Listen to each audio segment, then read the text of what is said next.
There is absolutely nothing like seeing a Christopher Nolan movie in IMAX on opening night. And as always, I have a few thoughts on this one.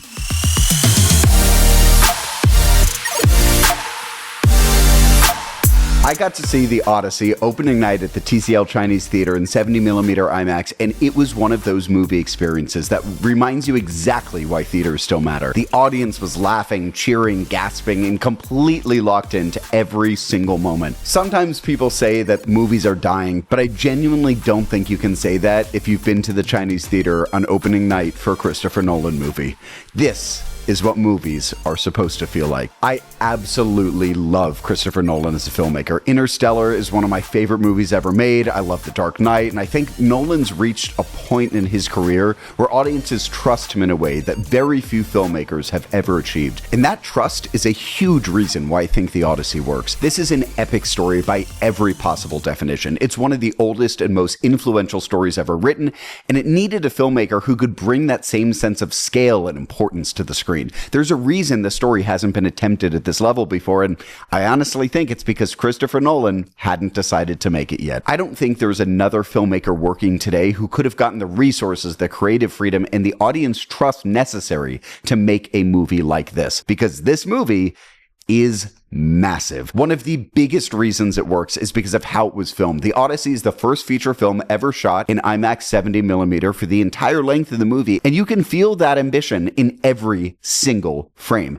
The scale is incredible. The landscapes feel endless. The costumes are detailed. The production design feels lived in. The close-ups capture every emotion from the actors. Even the visual effects benefit because they are surrounded by a world that feels tangible. IMAX was absolutely the right format for this movie. I'll definitely see it again in Dolby because I want to experience the sound in a different environment, but I'm really glad that my first experience was in 70mm IMAX. The interesting thing about adapting the Odyssey is that Nolan wasn't able to completely reinvent the story. There's certain moments that have to happen, certain characters that need to appear, and certain beats that audiences expect because the story has existed for thousands of years. But even knowing where the story is going, Nolan still creates this incredible tension. There are battles where you already know the outcome, but you're still sitting there with your hands clenched because of the execution, the scale, and the filmmaking. They just make you feel every moment. And at the center of it all is Matt Damon. This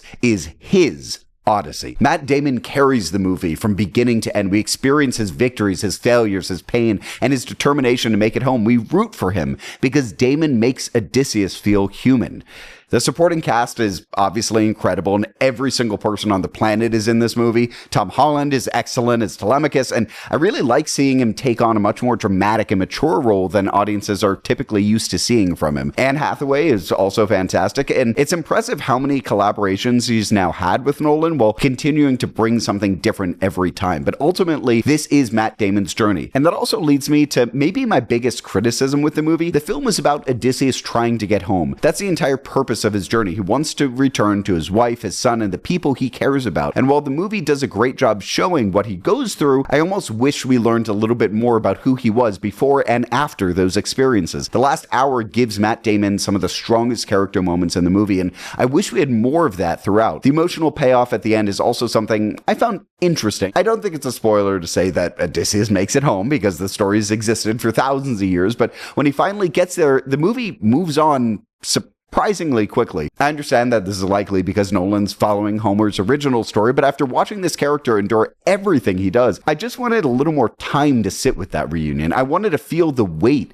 of everything he had gone through. Behind the camera, Nolan reunited with almost the entire creative team from Oppenheimer. You have Emma Thomas, his wife, producing, Hoyt van Hoytema as cinematographer, Jennifer Lame editing, and Ludwig Göransson composing the score. And that score is incredible. It's huge, emotional, constantly driving the movie forward. Similar to Oppenheimer, the music feels like it's pushing the story along rather than just accompanying it. However, like many Nolan movies, including Oppenheimer, I did have some issue with the sound mix. There were several moments where the score completely overwhelmed the dialogue, especially early in the film and notably in that first scene. I missed names, conversations, and small details because the music was just so powerful. Maybe it was just my theater, but this movie was also incredibly loud, like physically loud. The dialogue itself was also a little uneven. Most of it worked, but there were a couple lines that fell flat, and there were a couple F-bombs that felt strangely modern for an ancient Greek epic. They didn't ruin the movie, but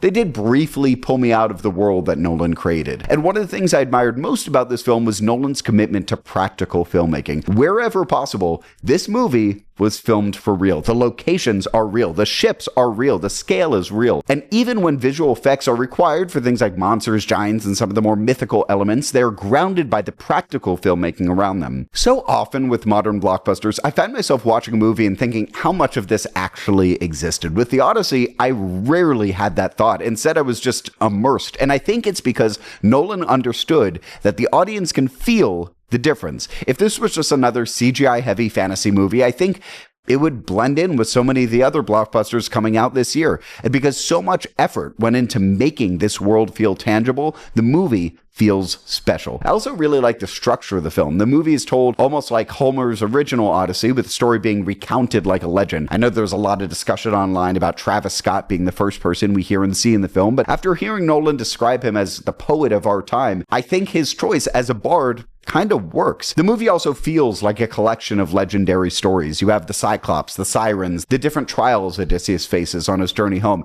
Each section almost feels like its own adventure, but together they create one massive story. I was also a little surprised by how much horror Nolan incorporated into the film. There are a few sequences that are genuinely unsettling. There are a couple jump scares, disturbing imagery, and moments that go much darker than I expected. And as somebody who doesn't really enjoy horror movies, I looked away from the screen a couple times. I do want to note these moments are relatively short and they don't overwhelm the overall experience. There's also been a lot of online discussion about the historical accuracy of the costumes, production design, and casting. Personally, I didn't feel strongly enough about these to make a major judgment. They didn't impact my enjoyment of the movie, but I've also seen people criticize the cinematography, and that is where I completely disagree. I think Hoyt van Hoytema's work is absolutely incredible in this film. At the end of the day, a lot of these criticisms just become pretty small because this was the best cinematic experience I've had all year, and this is what movies are made for. I don't think you can sit in a packed 70mm IMAX theater watching The Odyssey and walk away thinking that movies are dying. This movie proves that audiences will show up for ambitious filmmaking when filmmakers give them something worth experiencing. As for where it would rank among Christopher Nolan's other movies, I don't think it's quite at the level of my personal favorites like Interstellar, Oppenheimer, or even The Dark Knight, but it's also not far behind those movies, and that is incredibly high praise. Overall, The Odyssey is an ambitious, breathtaking epic that reminds you why the theatrical experience still matters. It's not the greatest movie ever made, but it is a damn good one, and it is absolutely something I'll be revisiting. On Letterboxd, I gave Christopher Nolan's The Odyssey 4.5 out of 5 stars, and if you want to read my full written review, I've linked that in the description down below. And if you enjoyed this review, please let me know by liking this video, subscribing to the channel, or let me know in the comments what you thought of The Odyssey. Thank you so much for watching, and I'll see you guys in the next one.